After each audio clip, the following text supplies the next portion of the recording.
St Helier getting up to 10 degrees. Back to you two.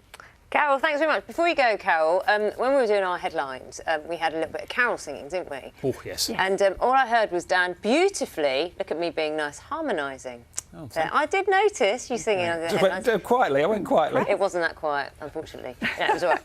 Carol, I mean, I talk about all this because of carols. Everyone loves a sing-along at some point, but are we going to get a sing-along with you this year? Because we've always done it, Absolutely. or we've done it for years, haven't we? Yes. Yes, that's right, Naga, on all counts. Yes, we are going to do it again this year. It's very much in the planning process at the moment, and obviously we'll have to adhere to all the rules and regulations that are out there just now. So we probably won't be travelling as far as we've done in the past and observing social distancing. But absolutely, there'll be some carol singing this year. Certainly Christmas week and the week before is what we're hoping for currently. Well, I'm sure some of our regular breakfast viewers will appreciate. We've put this together, Carol. This is a slice of some of your best bits over the last few Christmases. This is some carols. Have a look.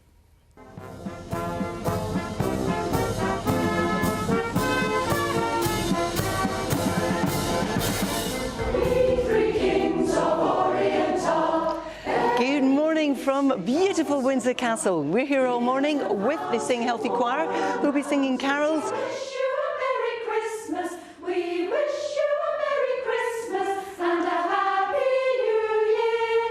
Good morning, everyone. You're quite right. Look at Winchester Cathedral. Isn't it beautiful? All lit up this morning. It's a Grade 1 listed building, one of the largest cathedrals in Europe, and we're going to be hearing from the choristers very shortly. He came down to earth from heaven, who is good and good all round.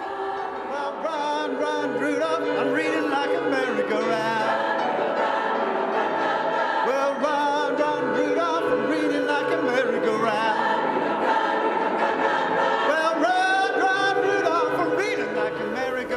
Got to ask Carol, which is your favourite carol, Carol?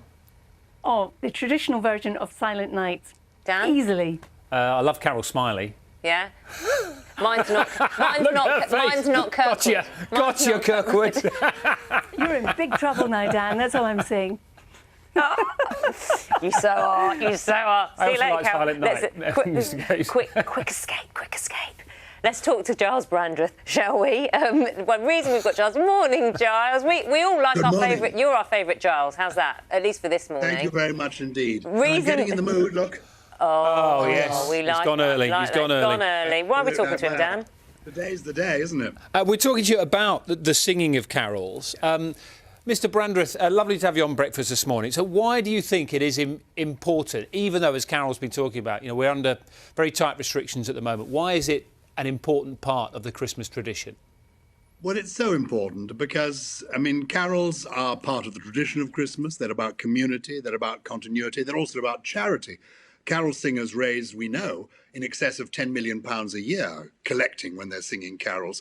And the reason I'm a little bit concerned is that we don't quite know what the rules are going to be. Understandably, the government has had a lot to think about, and I downloaded the 56 pages of regulations yesterday, and I couldn't find a mention of carol singing. They may not have got around to thinking about that, but I'm hoping that the organised freedom that Mark Drayford was talking about a few moments ago with you will include allowing carol singing, because it's so popular.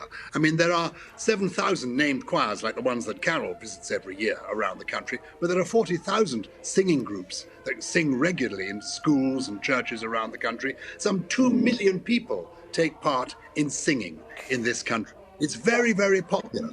And it's a time of year when we want to be out there doing it. So I'm saying, oh, come all ye faithful and ye pagans too, and sing your carols, obviously safely, but have a go. Well, I just want to know, is it allowed? OK, I mean, and you've written this letter, this open letter to the government asking for socially distanced and outdoor carol services to be allowed. Yeah. I have two questions. One's very quick. One's got a quick answer. What part do you sing? Are you a tenor, baritone? I am now a sort of poor man's baritone. I can only sing in a choir because singing solo, even the cat goes and hides. OK, well, it's good to know your strengths, always. Tell me... I was a choir boy in my youth, but I think that was because I rather liked the costume. Oh, takes all sorts. And then tell me, what does a socially distanced choir look like? Because there are all the practical things, aren't there? Like, spitting when you're singing, and how it coordinates, and the sound, the acoustics of it. We're not necessarily talking about beautiful. This is not, King's College, Cambridge stuff. We're talking about people, ordinary people who like to get together in the run up to Christmas and sing carols in the street as a group. Of course, indoors, there are risks because of the aerosols hanging around. We know that. But out of doors, the risks are minimal. Masked, socially distanced groups of people singing carols, nicely organised. I can't see the harm of it, and I'm simply wanting the government to say, ding dong, merrily on high, you can go for it. Ding dong. That could be a quote. I suppose it's the stuff that goes with it as well that I would imagine people will have to be careful about this year. The handing out of mince pies and all the collections, things like that. I would imagine if things can be done carefully and people can look after those obvious concerns, then you're hopeful it can go ahead. Absolutely. I mean, I don't see, theatres are allowed to be open now. Football crowds can get together. So I really think people who run choirs are pretty organised. There usually is a conductor. There's some discipline by virtue of singing together. You know this, the way you sing so beautifully.